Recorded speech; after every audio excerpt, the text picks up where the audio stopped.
وزدنا علما. أعوذ بالله من الشيطان الرجيم.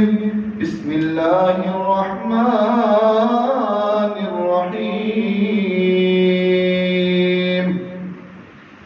قل إن صلاتي ونسكي ومحياي ومماتي لله رب العالمين. صدق الله مولانا العظيم وصدق رسوله النبي الكريم ونحن على ذلك من الشاهدين والشاكرين والحمد لله رب العالمين.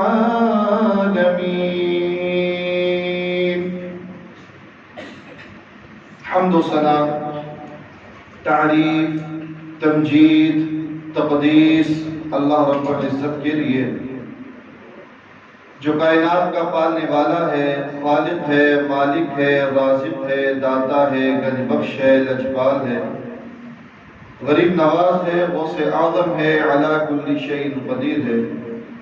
درود و سلام آقا دو جہاں، امام الانبیاء، خطیب الانبیاء، امام اعظم، پیر اعظم، مرشد اعظم، رہبر اعظم، امام کائنات، نبی التوبہ، نبی الرحمہ، بشیر نذیر سراج منیر صلی اللہ علیہ وسلم کی ذات اقدس پر ہوں.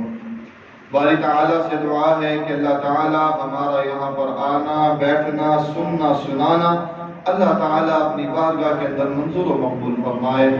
ہم سب کا ذریعہ نجات کا سبب بنے.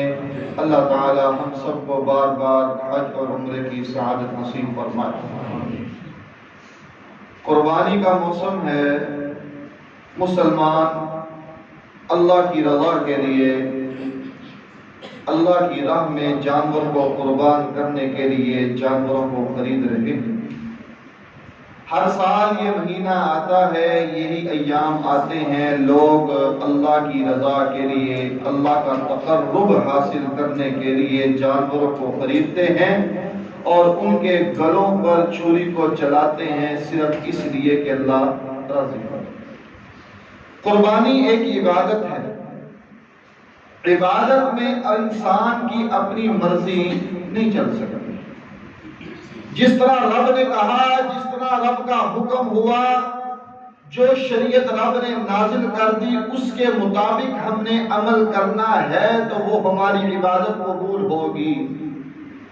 وہ عبادت نماز کی صورت میں ہو، روزے کی صورت میں ہو، زکوٰۃ کی صورت میں ہو، حج کی صورت میں ہو، عمرے کی صورت میں ہو، قربانی کی صورت میں ہو، عبادت کوئی بھی کیوں نہ ہو، طریقہ اگر اللہ کا ہوگا تو وہ عبادت قبول ہوگی. اور اگر طریقہ اپنی مرضی والا ہوگا تو وہ جتنا مرضی بڑا اچھا عمل کیوں نہ ہو، اللہ کو اس چیز کی پرواہ نہیں. قربانی عبادت ہے. قربانی اللہ کی رضا کے لیے کی جاتی ہے. قربانی اللہ کے تقرب کو حاصل کرنے کے لیے قربانی کی جاتی ہے. اس کے کچھ تقاضے ہیں، کچھ باتیں ہیں جن کو اپنانا بحیثیت مسلمان ہمارے لیے بہت ضروری ہے. لیکن آج ہم قربانی تو کرتے ہیں لیکن قربانی کے تقاضوں کو پورا نہیں کرتے.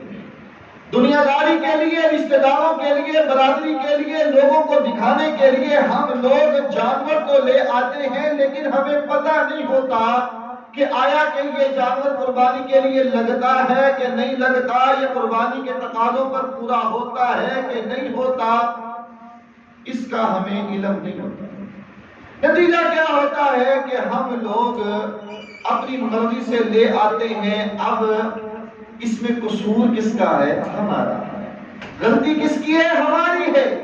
عبادت وہ قبول ہوگی جو اللہ کے مطابق ہوگی. عبادت وہ قبول ہوگی جس پر محمد صلی اللہ علیہ وسلم کی مہر ہوگی. عبادت وہی قبول ہوگی جس کے بارے میں پیغمبر علیہ السلام نے حکم دیا ہوگا.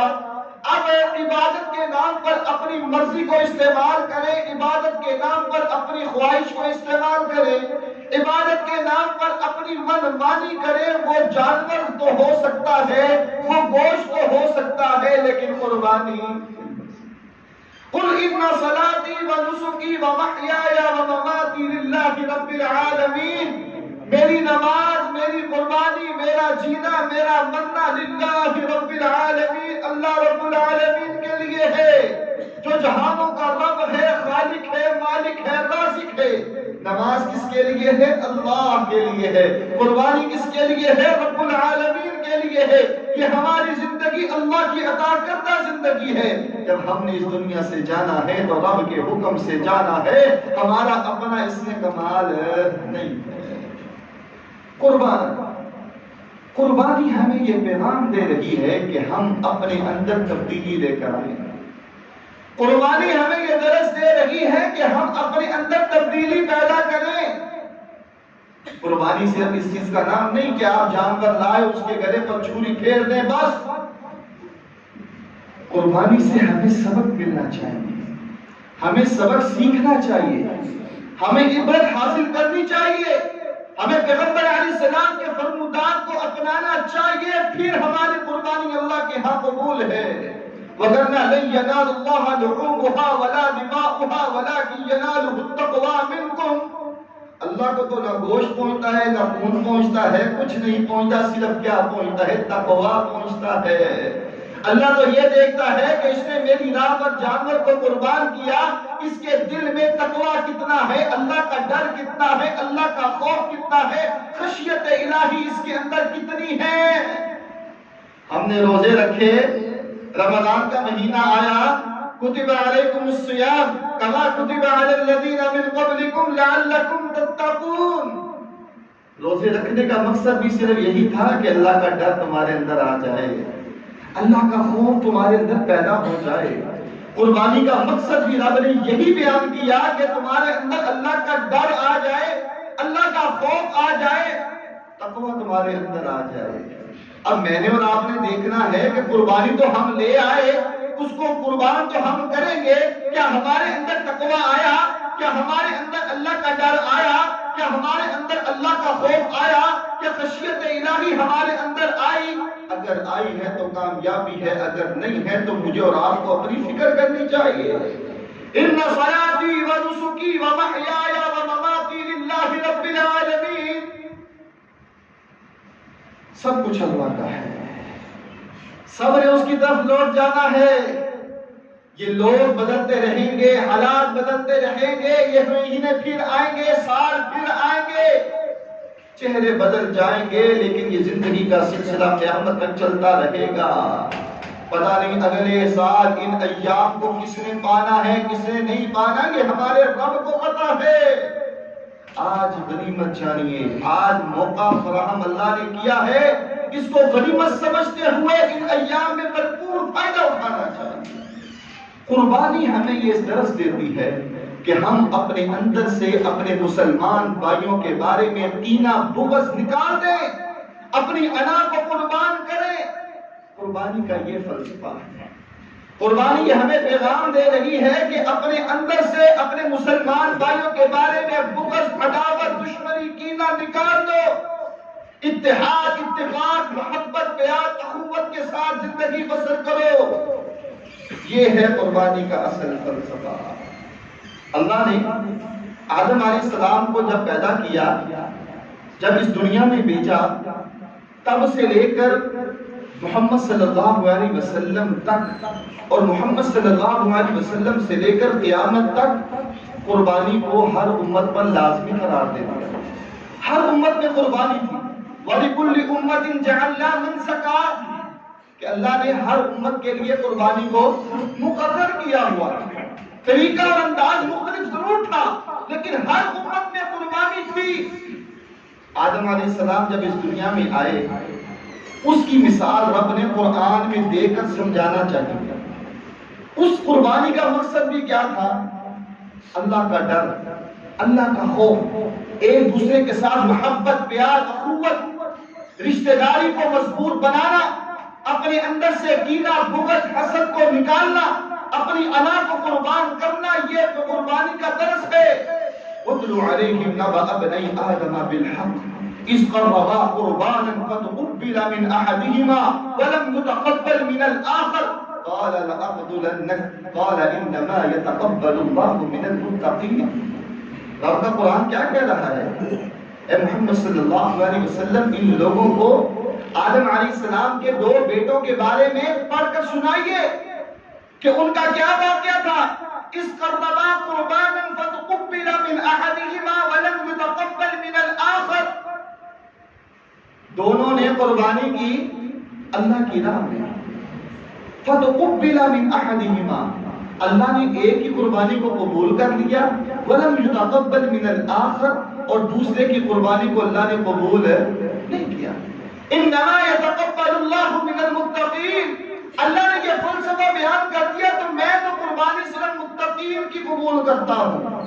جس کے اندر اللہ کا ڈر ہوگا, اللہ کا خوف ہوگا, میں تو صرف اس کی قربانی قبول کروں گا. اب لئن بسطت الی یدک لتقتلنی ما انا بباسط یدی الیک لاقتلک انی اخاف اللہ رب العالمین. جب پتہ چلا دو بیٹے تھے آدم علیہ السلام کے, ایک قابیل اور ایک حابیل, دونوں نے قربانی کی, ایک ہی قبول ہوئی ایک ہی قبول نہ ہوئی. جب ایک ہی قبول قابیل کی قربانی قبول نہ ہوئی لئن بسطت الی یدک لتقتلنی ما انا بباسط یدی الیک لاقتلک انی اخاف اللہ رب العالمین. اب قابیل کہنے لگا میں تو تجھے قتل کر دوں گا, مار دوں گا, کیونکہ میری قربانی قبول نہیں ہوئی. لوگوں کے سامنے بدنامی ہو گئی, لوگوں کے سامنے جو میرا عزت تھا, میرا وقار تھا, میرا سٹیٹس تھا, اس پر حرف آیا, اس پر ضرب آیا, لہذا میں تجھے قتل کر دوں گا. حابیل نے کیا کہا؟ انما يتقبل اللہ من المتقین انی اخاف اللہ رب العالمین. اگر تم مجھے قتل کرے گا تو میں آگے سے تجھے قتل نہیں کروں گا, میں ماروں گا نہیں. کیوں؟ انی اخاف اللہ رب العالمین. میں اللہ سے ڈرتا ہوں, میں اللہ سے ڈرتا ہوں, میرے اندر اللہ کا خوف ہے, اللہ کا ڈر ہے جو جہانوں کا رب ہے, خالق ہے, مالک ہے. اللہ نے آدم علیہ السلام کو جب اس دنیا میں بھیجا, ساتھ اماں حوا کو بھی نیچے دنیا میں بھیجا.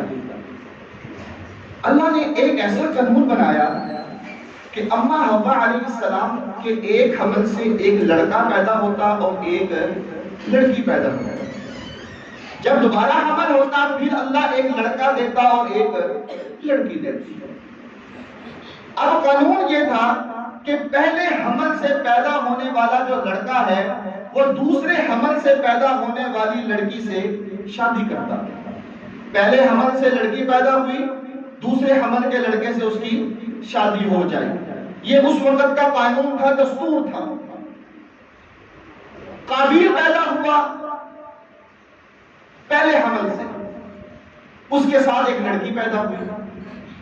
دوسرے حمل سے حابیل پیدا ہوا, اس کے ساتھ ایک لڑکی پیدا ہوئی. اب ہوا یہ, قابیل کے ساتھ جو لڑکی پیدا ہوئی وہ زیادہ خوبصورت تھی, لیکن اس کی شادی جو تھی وہ دوسرے حمل کی لڑکی کے ساتھ ہونی تھی. اب قابیل نے ضد کر دی کہ میں نے اس لڑکی کے ساتھ شادی کرنی ہے جو میرے ساتھ پیدا ہوئی ہے, کیونکہ یہ زیادہ خوبصورت. معاملہ بگڑ گیا. اب آدم علیہ السلام نے کہا کہ ٹھیک ہے, اگر تم یہی بات پہ اڑے ہوئے ہو تو پھر ایسے کرو کہ تم دونوں قربانی کرو, جس کی قربانی قبول ہوگی وہ اس لڑکی کے ساتھ شادی کر لے گا. اللہ کی راہ میں قربان کرو, قربانی کرو. قابیل کھیتی باڑی کیا کرتا تھا, اس نے چند دانوں کو لیا اور اللہ کی راہ میں قربان کر دیا. حابیل اس نے جانور رکھے ہوئے تھے, اس نے ایک جان اللہ کی راہ میں قربان کر دیا. اس وقت کا دستور تھا کہ لوگ اپنی قربانی کھلے میدان میں رکھاتے, آسمان سے بجلی آتی, جس کی قربانی قبول ہونا ہوتی اس کو جلا کر راکھ کر دیتا. دونوں نے قربانی کو کھلے میدان میں رکھا.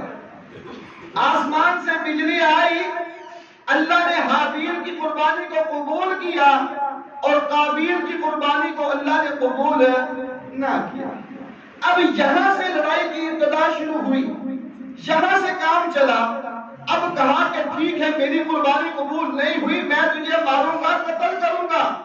انی اريد ان تبوء باثمی واثمک فتکون من اصحاب النار وذلک جزاء الظالمین۔ کیا ہوا؟ قابیل نے حابیل کو مار دیا۔ فبعث اللہ غرابا یبحث فی الارض لیریہ کیف یواری سوءة اخیہ قال یا ویلتى اعجزت ان اکون مثل هذا الغراب فاواری سوءة اخیہ فاصبح من النادمین۔ قرآن نے نقشہ کھینچ کر رکھ دیا، جب قابیل نے اپنے بھائی حابیل کو مار دیا، اب پریشان ہوا کہ اب اس کی لاش کا، اس کے جسم کا میں اب کیا کروں؟ رب العالمین نے غرابا یبحث فی الارض لیریہ کیف یواری سوءة اخیہ، اللہ نے ایک کوے کو بھیج دیا۔ اب کیا ہوا؟ ایک کوا مرا ہوا تھا، ایک کوا آیا، اس نے اپنے پاؤں کے ساتھ مٹی کو پیچھے کیا اور ایک چھوٹا سا گڑھا کھودا اور اس کوے کو اس کے اندر ڈال دیا اور اوپر مٹی ڈال دی۔ اب وہ کہنے لگا قال یا ویلتى اعجزت ان اکون مثل هذا الغراب فاواری سوءة اخی فاصبح من النادمین۔ ہائے میں اس کوے سے بھی بدتر ہوں کہ مجھے سمجھ ہی نہیں آئی، مجھے پتہ ہی نہیں چلا کہ میں نے اس کو ایسے دفن کرنا ہے۔ اس کوے نے مجھے یہ سمجھایا، فاصبح من النادمین۔ اب اس کو ندامت ہو رہی ہے، اب اس کو پریشانی ہوئی ہے، اب اس کو پتہ چلا کہ میں نے بہت بڑی غلطی کی۔ اس واقعے سے جو قرآن میں رب نے بیان کیا، کیا سبق ملا؟ حسد، حسد جو ہے وہ انسان کو برباد کر دیتا ہے۔ حسد جو ہے وہ انسان کی زندگی کو برباد کر دیتا ہے۔ قربانی یہ پیغام دے رہی ہے کہ اپنے اندر سے حسد کو نکال دو، جو رب نے دیا ہے اس پر شکر کرو، جس حال میں رب نے رکھا ہے اللہ کا شکر ادا کرو۔ اپنے مسلمان بھائی سے حسد نہ کرو۔ قربانی یہ پیغام دے رہی ہے کہ اتفاق سے، اتحاد سے اپنی انا کو قربان کر دو، اللہ کی رضا کے لیے قربانی کرو۔ اس واقعے سے یہ سبق مل رہا ہے کہ قربانی صرف اس کی قبول ہوتی ہے جس کے اندر اللہ کا ڈر ہوگا، اللہ کا خوف ہوگا، تقوی ہوگا۔ لہذا آج ہم نے بھی اپنے اندر اللہ کا خوف پیدا کرنا، آج ہم نے بھی اللہ کا ڈر اپنے اندر لانا ہے۔ قربانی کرنی ہے، جانوروں کے گلوں پر چھری کو پھیرنا ہے، لیکن ہم نے اپنی انا پر بھی چھری چلانی ہے۔ آج ہم نے اپنی انا اور میں پر بھی چھری چلانی ہے، اپنے تکبر کو اپنے اندر سے نکال کر باہر پھینکنا ہے، عاجزی، انکساری اور اللہ کا برگزیدہ بندہ بننے کی ہمیں کوشش کرنی ہے۔ پھر ہماری کامیابی ہے، پھر ہماری کامرانی ہے، پھر ہماری نجات ہے، پھر اللہ ہماری عبادتوں کو قبول بھی کرے گا، ہماری عبادتوں میں سکون بھی آئے گا۔ آج کا پیغام جو میں دینا چاہ رہا ہوں وہ یہی ہے، قربانی کا موسم ہے، ہم نے اتوار والے دن قربانی کرنی ہے، لیکن ہم نے جانوروں کے گلوں پر صرف چھری نہیں چلانی، بلکہ ہم نے اپنے اخلاق کو بہتر کرنا ہے، اپنے کردار کو بہتر کرنا ہے، اپنی زندگی کو بہتر کرنا ہے۔ ہم نے اپنے اندر اللہ کا خوف پیدا کرنا ہے۔ اللہ کا خوف کب آئے گا؟ جب ہم اللہ کے تابعدار بن جائیں گے، اللہ کے فرما بردار بن جائیں گے، اللہ کی باتوں کو مانیں گے، اللہ کے حکموں کی پیروی کریں گے، اللہ کی اطاعت اور فرما برداری کریں گے، سنت پر عمل کریں گے۔ اسی میں ہماری کامیابی ہوگی، اسی میں ہماری کامیابی۔ دوسرے نمبر پر پچھلے جمعے قربانی کے مختصر سے مسائل آپ کے سامنے میں نے بیان کیے جن کو میں ضروری سمجھتا ہوں۔ اسی جمعے کے حوالے سے چند باتیں آج کے اس خطبے میں آپ کے سامنے بیان کرنا چاہتا ہوں۔ پہلے نمبر پر تو یہی ہے کہ ہم نے اپنے اندر پرہیزگاری پیدا کرنی ہے، اپنی انا کو قربان کرنا ہے، دکھلاوا، نمود و نمائش ہم نے نہیں کرنی، حسد اپنے اندر نہیں لانا کہ اس کی لاکھوں کی قربانی اور میری ہزاروں میں، اللہ کو اس چیز کی پرواہ نہیں ہے۔ جو بھی لیں، جیسا بھی ہو، اپنی استطاعت کے مطابق جو بھی آپ لیں، اللہ کو وہ قبول ہوگا جب اس کے اندر تقویٰ ہوگا، اللہ کی رضا کے لیے آپ نے جانور لینا، اپنی استطاعت کے یہ نہیں کہ اب ہماری برادری کیا کہے گی، کھاتے پیتے ہیں اور اتنا چھوٹا سا جانور لے لیا، نہیں، آپ نے اپنے آپ کو دیکھنا ہے اور ایسا جانور لیں جس میں ریاکاری کی بو نہ ہو، جس میں نمود و نمائش کی بو نہ ہو، یہ نہ ہو کہ آپ لاکھوں کا جانور لا کر کھڑا کر دیں، اگر تو اللہ کی رضا مقصود ہے تو وہ اللہ کے ہاں قبول ہوگا، اور اگر یہ بات ذہن میں ہو کہ میں جانور لاؤں اور پورا علاقہ اس کو دیکھنے کے لیے آئے تو وہ پھر علاقے کے لیے جانور ہوگا، ایک گوشت ضرور ہوگا، اللہ کے ہاں وہ قربانی نہیں ہوگی۔ لہذا یہ پہلا پیغام میں نے اور آپ نے اس کو ضرور اپنے ذہنوں میں بٹھانا۔ دوسرے نمبر پر قربانی کے مسائل کے حوالے سے اکثر مسائل پچھلے جمعے بیان ہوئے، جو چند رہتے تھے وہ آج کے اس خطبے میں آپ کے سامنے مختصر سے بیان کرنا چاہتا ہوں۔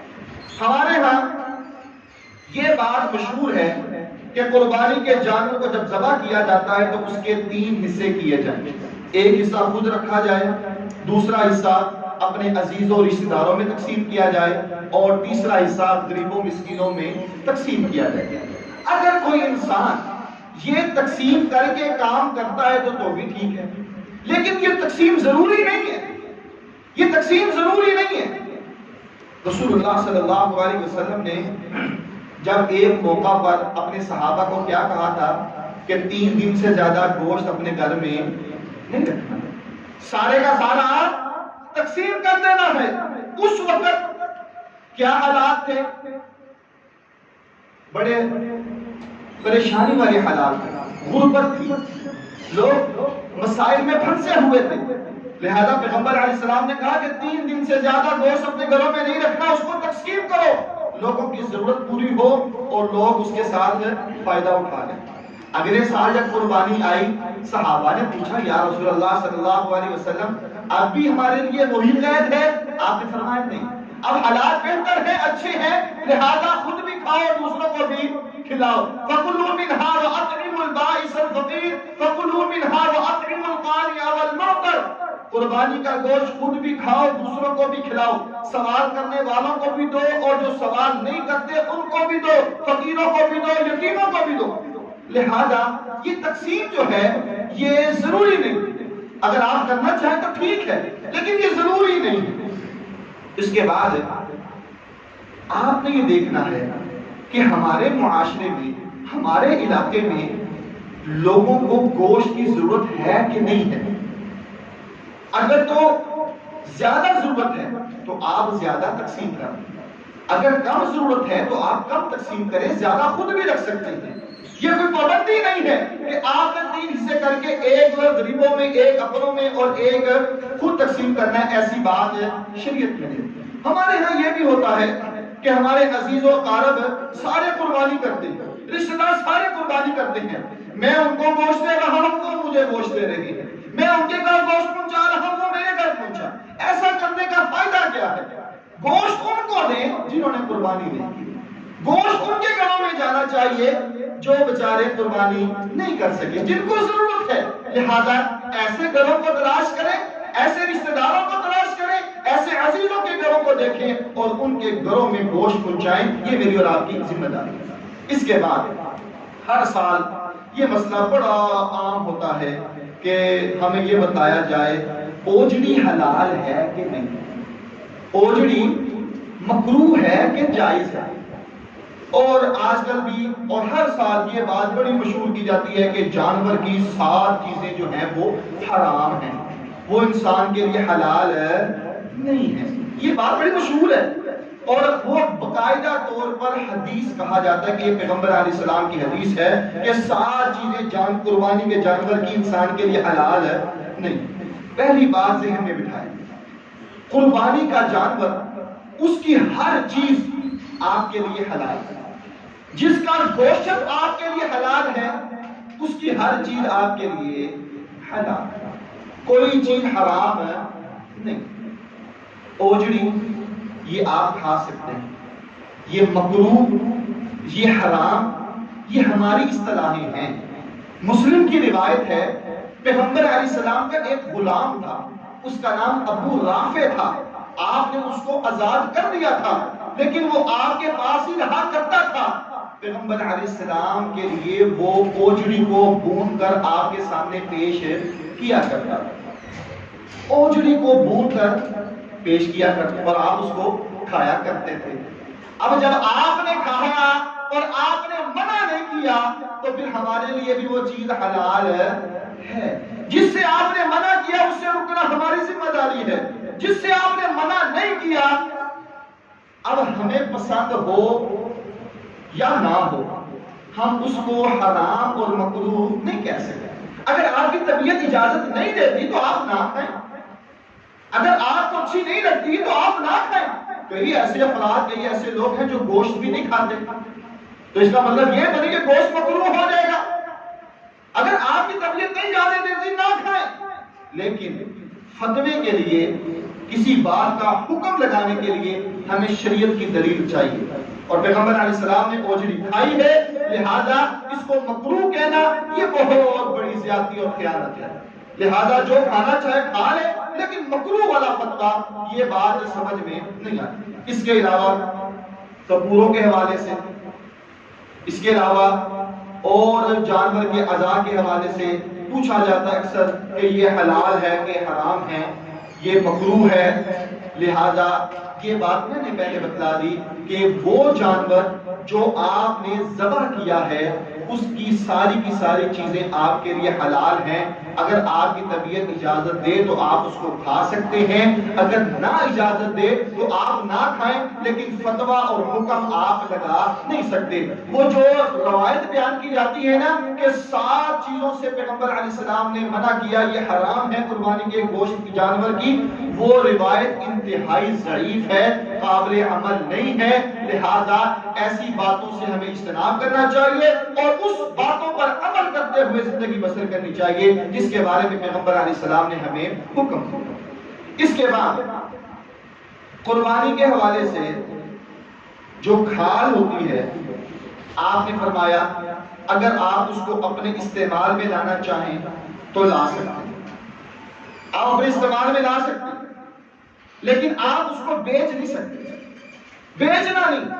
اگر اپنے استعمال میں لانا ہے تو لے آئیں، وگرنہ آپ کسی مستحق کو دے دیں، جو صحیح مستحق کا شمار ہوتا ہے جن کا، آپ ان کو وہ کھال دے دیں تاکہ اس کی ضرورت پوری ہو جائے اور وہ بھی خوشیوں میں شامل ہو جائے۔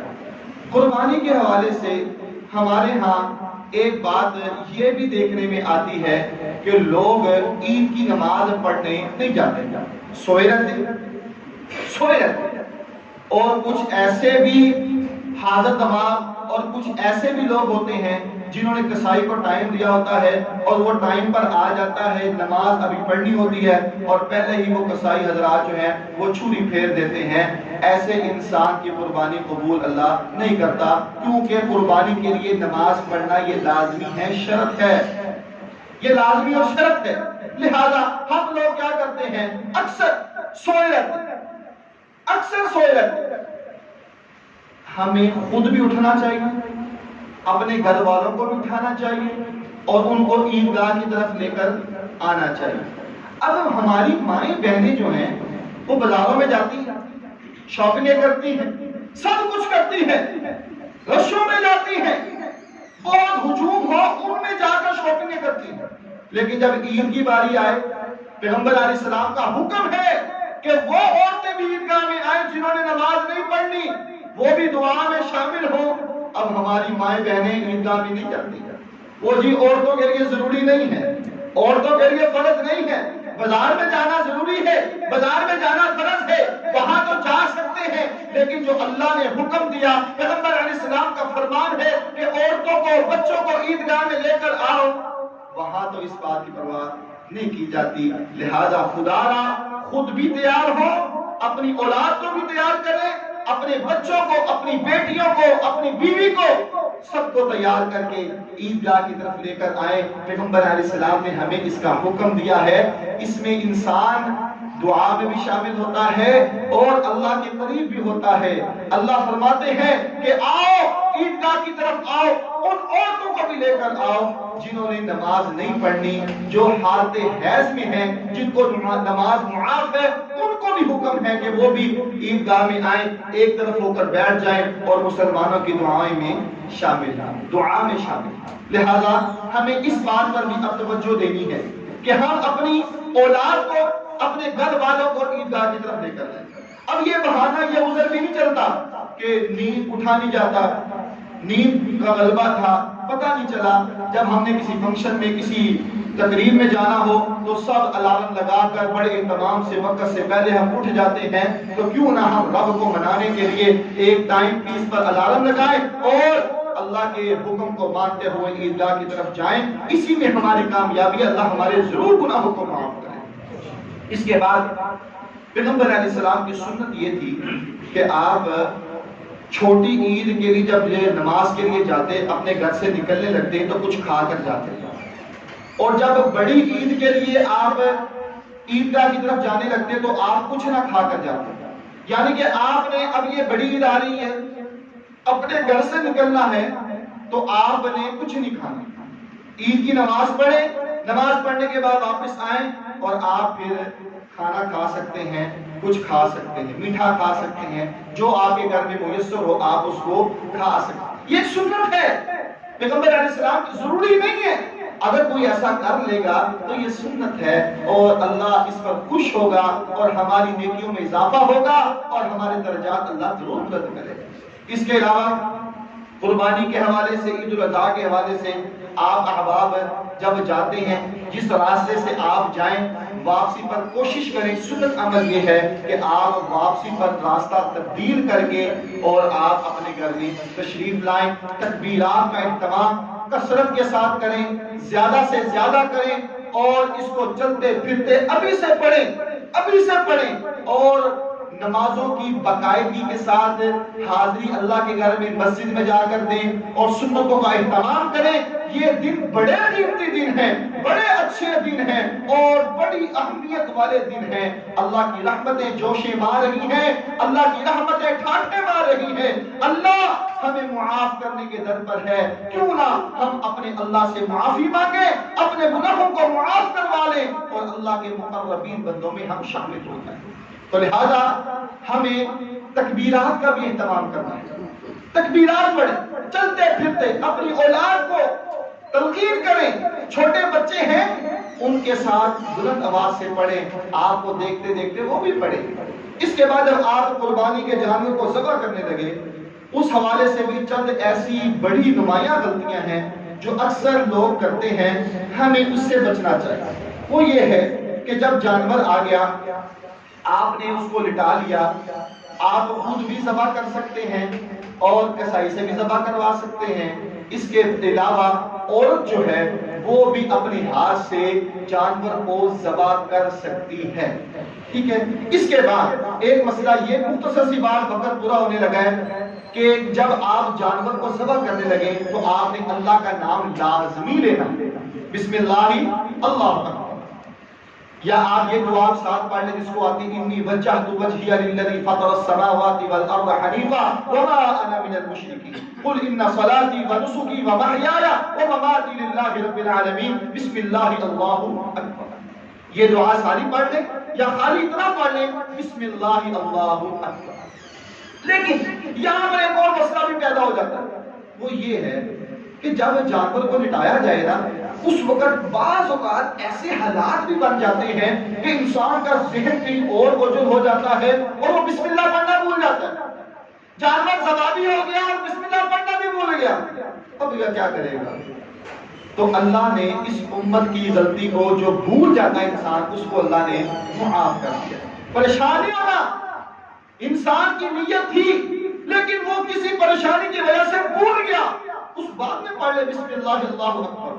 اللہ تو نیتوں کو دیکھتا ہے نا، اللہ نیتوں کو دیکھتا ہے، لہذا اس پریشانی کے وقت اگر آپ بسم اللہ پڑھنا بھول بھی جائیں تو آپ نے پریشان نہیں ہونا، کیونکہ میرے رب نے اس امت کی جو بھول ہے اس کو اللہ نے معاف کر دیا۔ جب آپ جانور کو چھری پھیریں تو قصائی حضرات جلدی کے پیش نظر اس کی گردن پر چھری چلانے کے بعد اندر اس کے چھری مار دیتے ہیں اور جانور کا خون ابھی صحیح طرح بہتا بھی نہیں ہے اور وہ مکمل طور پر ڈیڈ ہو جاتا ہے اور جلدی سے کھال اتارنا شروع کر دیتے ہیں۔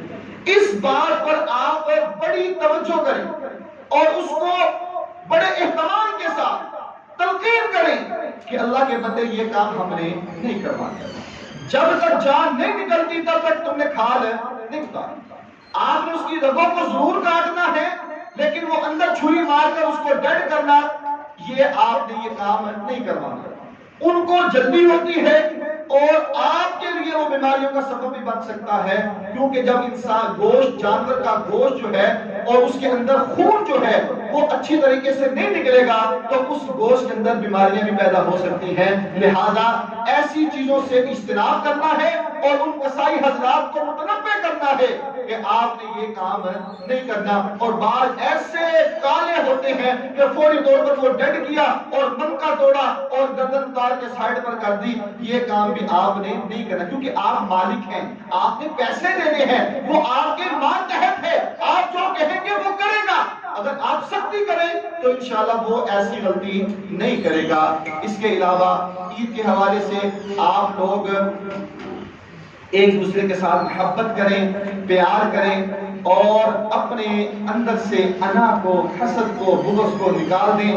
بہنوں کے ساتھ، بھائیوں کے ساتھ، رشتہ داروں کے ساتھ میلاد کریں، میل جول رکھیں، محبت کی ایک فضا کو قائم کریں اور قربانی کا جو اصل فلسفہ ہے اس کو قائم اور دائم رکھیں۔ اپنے اندر عاجزی، انکساری، تقوی اور اللہ کا خوف پیدا کریں۔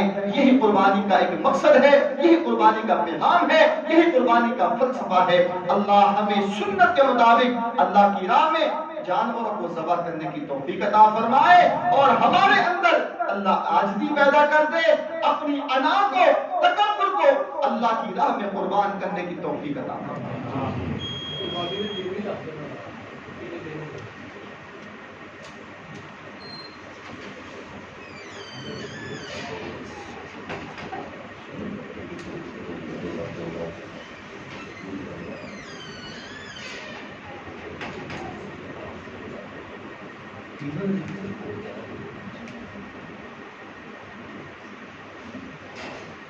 ان الحمد للہ والصلاة والسلام علی رسول اللہ وبعد۔ مسائل تو بے شمار ہیں، آج دوسرا جمعہ تھا لیکن ابھی بھی ایسی بے شمار باتیں ہیں جو بیان نہیں کی۔ پچھلے جمعے بھی کہا گیا تھا کہ جس ساتھی کو کوئی مسئلہ درپیش ہو تو وہ جمعے کی نماز کے بعد آ کر اپنے مسئلے کو حل کروا سکتا ہے۔ ایک ہمارے ساتھی نے سوال کیا کہ قربانی کے ایام کتنے ہیں؟ قربانی کے ایام وہ چار 10، 11، 12 اور 13۔ یوم النحر 10 ذی الحجہ، ایام التشریق 11، 12 اور 13۔ اب ان 4 دنوں میں آپ قربانی کر سکتے ہیں۔ ہمارے یہاں پر بھی ایک اختلاف پایا جاتا ہے، وہ یہ ہے کہ بعض ہمارے دوست احباب کہتے ہیں کہ نہیں، قربانی صرف 3 دن ہے، قربانی صرف 3 دن ہے، لیکن یہ بات درست نہیں ہے۔ حدیث میں آتا ہے یوم النحر، اس سے مراد ذی الحجہ 10 ذی الحجہ اور ایام التشریق 11، 12 اور 13، آپ ان ایام میں قربانی کر سکتے ہیں۔ قربانی پہلے دن کرنا یہ افضل ہے، یہ بات بھی ذہن میں بٹھائیں، پہلے دن قربانی کرنا یہ افضل ہے۔ اب آپ جانور لے آئے تو کوشش کریں کہ پہلے دن اللہ کی راہ میں قربان کریں، کیونکہ اس کا ثواب زیادہ ہے، لہذا پہلے دن کرنے کی کوشش کرنی چاہیے۔ اس کے بعد ایک سوال یہ ہے کہ بعض دوست احباب، جس طرح میں نے بتایا کہ بڑی عید پر آپ نے گھر سے کچھ کھانا نہیں ہے اور عیدگاہ میں چلے جانا ہے، واپس آنا ہے اور آپ کچھ بھی کھا سکتے ہیں۔ اب یہاں پر ایک بات یہ بھی ہوتی ہے کہ نہیں، ہم نے جانور کو ذبح کر کے اس کی کلیجی کھانی ہے، اس کا گوشت کھانا ہے، اس کے علاوہ کچھ نہیں کھانا، تو میرے حساب سے یہ بہت سختی ہے، یہ سختی ہے، یہ ہماری بنائی ہوئی بات ہے، ضروری نہیں ہے۔ اگر آپ ایسا کر سکتے ہیں تو ٹھیک ہے، لیکن ضروری نہیں ہے۔ اور بعد اگر یہ سوچ کے رکھیں کہ میں نے روزہ جو ہے وہ کلیجی کے ساتھ ہی کھولنا ہے، تو عید والے دن کون روزہ رکھتا ہے؟ عید والے دن تو روزہ ہوتا ہی نہیں ہے۔ تو لہذا سنت طریقہ یہ ہے، جانے سے پہلے کچھ نہیں کھانا، عیدگاہ سے جب واپس آئے، ہمارے ہاں اکثر ہماری مائیں بہنیں جو ہیں وہ میٹھا بنا لیتی ہیں، آپ آ کر میٹھا کھا لیں، ناشتہ کر لیں، اگر نہیں کسائی آ گیا ہے تو آپ ذبح کر کے اس کی کلیجی نکال کر اس کو پکا کر آپ کھا سکتے ہیں۔ آخری مسئلہ جو بڑا اہم ہے، جس کو بیان کرنا لازمی اور ضروری، وہ کیا ہے؟ یوم عرفہ کا روزہ۔ یوم عرفہ رسول اللہ صلی اللہ علیہ وسلم نے فرمایا کہ جو انسان یوم عرفہ کا روزہ رکھے گا، یکفر السنۃ الماضیہ والباقیہ، میرا اللہ ایسے انسان کے 2 سالوں کے گناہوں کو معاف کر دے گا۔ 2 سالوں کے گناہوں کو اللہ معاف کر دے گا، 2 سال کے۔ اور ہم سب نے کروانے ہیں کہ نہیں کروانے؟ اور اس کا روزہ کب رکھنا ہے؟ ہفتے والے دن۔ اس کا روزہ ہم نے ہفتے والے دن کل یعنی کہ رکھنا ہے۔ خود بھی اہتمام کریں، اپنے بچوں کو بھی اس کا اہتمام کروائیں، تلقین کریں اس نیت کے ساتھ کہ 2 سال کے روزے، 2 سال کے گناہ جو ہیں، 2 سال کے گناہ یہ اللہ ہمارے معاف کر دے گا۔ یہاں پر بھی ایک بڑا اختلاف ہے، بڑا اختلاف، وہ یہ ہے، بعض لوگ کہتے ہیں کہ یوم عرفہ، آپ نے کہا عرفہ، عرفہ تب ہوتا ہے جب حاجی عرفات میں پہنچ جائیں، اور حاجی عرفات میں کب جاتے ہیں؟ 9 ذی الحج، اور ہمارا وہ آج کا دن ہے، حاجی آج کے دن عرفات میں پہنچے ہوئے ہیں۔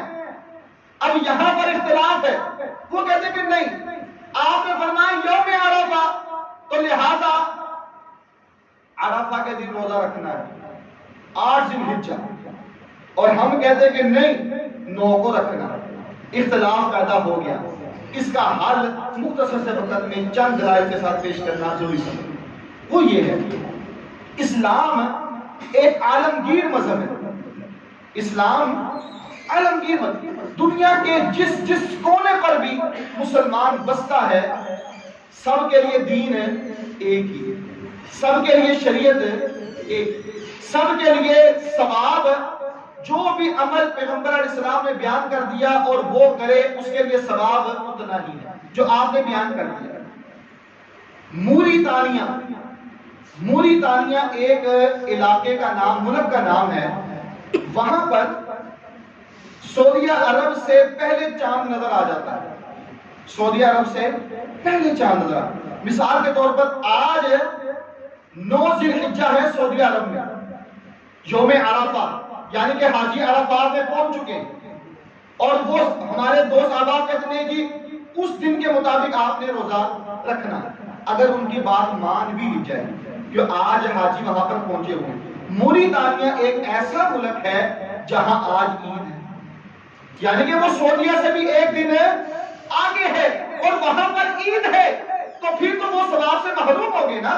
موریتانیہ والے بھی ثواب نہیں لے سکتے، یہ دلیل نہیں بنتی، کیونکہ اسلام ایک عالمگیر مذہب ہے، ہر انسان، ہر مسلمان اس سے فائدہ اٹھا سکتا ہے۔ اور وہ عید والے دن روزہ نہیں رکھ سکتے کیونکہ عید والے دن روزہ رکھنے سے منع کیا گیا ہے، تو لہذا ہر ملک کے اندر جہاں جہاں مسلمان بستے ہیں وہاں یوم عرفہ 9 ذی الحجہ کو مسلمان روزہ رکھیں گے۔ امریکہ اور سعودیہ عرب، ان کا آپس میں تقریباً 12 گھنٹے کا فرق ہے۔ جس وقت سعودیہ والے عرفات میں پہنچیں گے، امریکہ میں کیا ہوگی؟ رات ہوگی، امریکہ میں رات ہوگی۔ تو حکم تو یہ ہے کہ جب حاجی عرفات میں ہو تو آپ نے روزہ رکھنا ہے۔ اب رات کو تو روزہ نہیں رکھا جا سکتا، روزہ تو دن کے ٹائم رکھا جا سکتا ہے نا۔ تو لہذا یہ دلائل، یہ بات ہمیں سمجھا رہی ہے کہ آپ نے اپنے اپنے ملک میں رہتے ہوئے اپنے اپنے چاند کے حساب سے 9 ذی الحجہ کو روزہ رکھنا ہے۔ اللہ ہمارے 2 سالوں کے گناہوں کو معاف کر دے۔ تیسری دلیل، ہمارا اور سعودیہ کا کتنا فرق ہے جی؟ یہی تو بنتی ہے، 2 گھنٹے کا فرق نہیں ہے، 26 گھنٹے کا فرق ہے۔ ہمارا اور سعودیہ کا 26 گھنٹے کا فرق ہے۔ ہم کہتے ہیں 2 گھنٹے کا، 26 گھنٹے کا فرق ہے۔ اب جس وقت ہم روزہ رکھتے ہیں اس وقت ان کی کیا ہوتی ہے؟ رات ہوتی ہے، اس وقت ان کی ابھی رات ہوتی ہے۔ مثال کے طور پر ہمارا آج روزہ بند ہوا 3:27 پر، تو وہاں ٹائم کتنا تھا؟ 1:27 یعنی 1:30 بجے تھے وہاں پہ۔ اب ہم روزہ جب افطار کریں گے تقریباً 7:15 بجے، تو وہاں پر عصر کا ٹائم ہوگا۔ تو لہٰذا اپنے اپنے ملک کے حساب سے، اپنے اپنے چاند کے حساب سے آپ نے روزہ رکھنا ہے، اور اسی میں انشاءاللہ ہمارا اللہ جو ہے ہمارے 2 سالوں کے گناہوں کو ضرور معاف کر دے گا۔ اور یہاں یہ مسئلہ بھی سمجھ لیں کہ 2 سالوں کے جو گناہ ہیں یہ صرف صغیرہ نہیں، بعض کہتے ہیں صغیرہ ہی معاف ہوں گے، کبیرہ نہیں۔ کبیرہ جو ہے وہ جب تک معافی نہ مانگے تب تک معاف نہیں ہوں گے۔ یہ بات اپنی بنائی ہوئی ہے، ہمارا اللہ بڑا غفور الرحیم ہے، بڑا ارحم الراحمین ہے۔ اللہ ہمارے صغیرہ بھی معاف کرے گا، کبیرہ بھی معاف کرے گا۔ مثال کے طور پر جب حج پر انسان جاتا ہے تو کیا حدیث میں آتا ہے کہ حاجی جب واپس لوٹتا ہے تو ایسا ہوتا ہے جیسے وہ آج اپنی ماں کے پیٹ سے پیدا ہوا، یعنی کہ اس کے نامہ اعمال میں کوئی گناہ باقی نہیں رہتا۔ تو اس نے تو کبیرہ گناہ کی معافی مانگی نہیں ہے، اللہ نے سب کو معاف کر دیا۔ وہ حدیث میں آتا ہے سبحان اللہ و بحمدہ، جو انسان 100 مرتبہ پڑھ لے سمندر کی جان کے برابر بھی اگر گناہ ہو تو اللہ اس کو بھی معاف کر دیتا ہے۔ تو یہاں پر یہ صغیرہ کبیرہ والی بات نہیں ہے، ہم نے اس یقین کے ساتھ روزہ رکھنا ہے کہ ہمارا رب ہمارے کبیرہ گناہوں کو بھی معاف کرے گا، صغیرہ کبیرہ گناہوں کو معاف کرے گا اور اپنے مقربین بندوں میں شامل کر دے گا۔ لہذا خود بھی روزہ رکھیں اور اپنے عزیزوں کو بھی روزہ رکھوائیں، اپنے گھر والوں کو بھی روزہ رکھوائیں۔ اللہ ہمیں سنت کا پابند بنائے۔ الحمد